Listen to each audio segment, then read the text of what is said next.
Fyrstu viðbrögð til leik? Það bara sveittur að ekki ná að hrista þetta eins upp.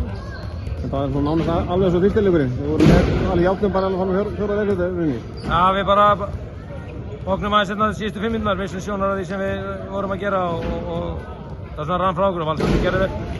Finnst þér dómar að sýna Valsmenn og mikið virðingu svona þegar kemur að villum og svoleiðis? Nei, ekki þetta kemur að villum, bara í tuði og látbröðum þegar eitthvað er dæmt og svoleiðis. Það gengur ekki alltaf jafnt yfir þá og þar en auðvitað vera með virðingu fyrir landsliðsmönnum og bestu leikmönnum deildarinnar eins og Kristófer Eikos en það þarf að vera meira jafnræði í dómagestunni hvað þetta var. Nú veistu þessi áhörður Valsmenn hafa hlusta á Bókarsons talið síðast og kvöttaði liðið sitt meira. Já, bara vonandi fyrir van vegna þess að þú veist, ég er bara flott félag og fáránlega gott körfuboltalið og þessi strákar eða valsliðið á skilið að fá almennilegan stuðning bara í öllum leikjum. Þannig að þú veist, það er bara dapurt að mæti geta meira fólki til að styðja þá. Hvað þarf að gera til að koma hingað aftur í 5. leik?